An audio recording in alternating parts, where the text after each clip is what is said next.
Sou Miraneide Burégio e vim trazer hoje uma mensagem de esperança, uma mensagem de carinho, de amor, exatamente porque a gente está vivendo a época da pandemia, né, do coronavírus, e a gente tem visto o que está acontecendo com o mundo inteiro. A primeira coisa que a gente tem que focar é exatamente, existe o problema, existe. Mas durante todos esses meses que a gente vem atravessando essa pandemia, a gente tem visto também outras coisas acontecendo, né? Tem acontecido muita coisa de dor, de sofrimento, mas tem um outro lado. Tem um ditado que diz que tudo que não serve para matar faz crescer, né?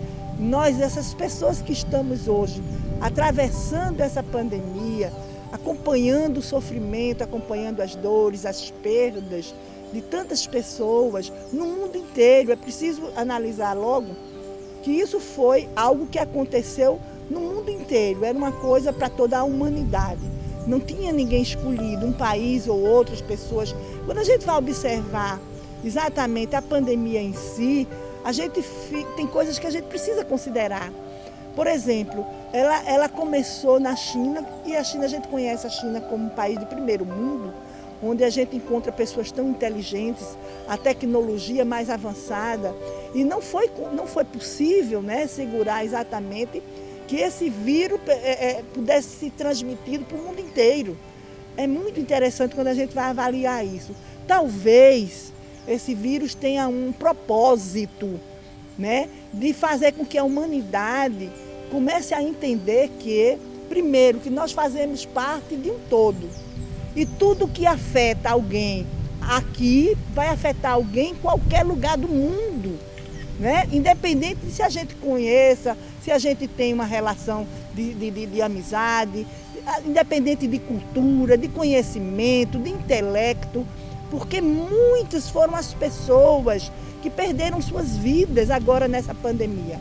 Como espírita que somos, nós podemos falar, à luz da doutrina dos espíritos, primeiro, que essas pandemias, né, essas catástrofes, elas sempre aconteceram ao longo das existências. Mesmo as pessoas que não têm nenhuma religiosidade, já ouviu falar daquela época onde tinha uma cena de gafanhotos, né? Nuvens de gafanhotos que apareciam, quando tinham outras pandemias. E hoje a gente é a civilização da pandemia do coronavírus. Nós nem estávamos preparados, nós vivemos hoje um tempo tão moderno, nós estamos sempre tão conhecedores, né, do que diz respeito à vida, né? A medicina já avançou tanto, e aí a gente tem que ver o que aconteceu de bom exatamente nisso. Primeiro, essa pandemia agora, quando ela veio, ela não teve o poder letal que as demais pandemias que existiram ao longo da humanidade, que elas tiveram. Por que não? Porque nós temos hoje uma medicina mais evoluída, uma medicina que, embora tenha sido pega de surpresa, ela pôde exatamente combater. Se a gente for avaliar, o número de pessoas que se infectaram, que foram tratadas e se recuperaram, é imensamente maior do que as pessoas que verdadeiramente morreram, né? Foi um desencarne coletivo, dói demais, dói imensamente no coração de cada pessoa que perdeu um ente querido, né? Mas a gente sabe que a gente está na luta. Aquela pessoa de onde ela está, certamente ela tinha essa missão, né? Nós somos os espíritos da transição. Nós estamos no mundo da transformação. Vai existir uma transição. Se somos os espíritos de agora, do mundo de prova e expiação, mas nós estamos agora nos encaminhando para o mundo de regeneração. É como se a gente tivesse numa UTI, porque somos espíritos de prova e expiação, em provas e expiações. Então é como se nós estivéssemos na UTI e estivéssemos nos conduzindo para uma CTI, né? Já estamos melhores, mas não perfeitos ainda. Precisamos sim da vida, é preciso a gente conhecer, saber que, primeiro, a morte não é castigo para absolutamente ninguém. Nunca foi.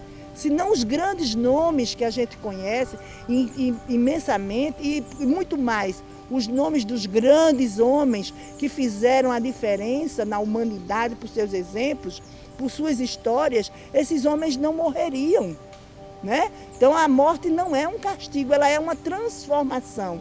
É uma passagem de um estilo de vida para outro estilo de vida. E tudo na natureza que tem vida tem exatamente essa função: nascer, viver, reproduzir e morrer, porque outros espíritos precisam vir. E nós estamos é o progresso se fazendo, né? Nós vamos descobrir, como descobrimos o remédio, o tratamento para a lepra, nós descobrimos tratamento para a tuberculose, para outras doenças e outros vírus que há alguns anos atrás matavam incessantemente. Nós hoje já conhecemos o controle, a medicina já descobriu isso. É preciso também fazer a mesma coisa, mas antes de mais nada, é preciso que a gente acredite que tem solução. Acredite que a vida vai continuar, ela precisa continuar. E já que vamos continuar, que continuemos bem, que continuemos com alegria, que continuemos com a satisfação de existir. Porque até os nossos que partiram por causa dessa doença, dessa pandemia, de onde estão? Eles querem nos ver bem, querem que nós continuemos nossas vidas, mas continuemos com amor, continuemos com felicidade. Porque esse sentimento, sim, esse sentimento vai chegar até ele. O amor que nos uniu a cada um dessas pessoas nunca vai se partir. Porque esse é o sentimento verdadeiro que une os filhos de Deus entre si. Façamos sim a nossa parte. Vamos orar, vamos vigiar, vamos nos cuidar, vamos nos preservar, vamos obedecer o que tem que fazer, tudo na intenção de que não só nós precisamos continuar bem, mas toda a humanidade. Assim, nessa pandemia, nós despertamos o quanto nós somos responsáveis uns pelos outros. Façamos a nossa parte e agradeçamos a Deus a oportunidade da continuidade da vida, da experiência vivida, de mesmo com as perdas, da gente ter conseguido conhecer os nossos amores, ter convivido com ele e ter guardado dentro das nossas almas, dentro dos nossos corações, os bons momentos vividos. Que a vida possa continuar, que a vida seja sempre bonita, que a vida seja a alegria de existir, que nós possamos agradecer a Deus todos os dias as experiências, tanto as experiências difíceis como as experiências boas, mas que tenhamos sempre a gratidão de reconhecer na vida a oportunidade de crescer e evoluir. Que Deus esteja sempre conosco, mas principalmente que nós estejamos sempre com Deus.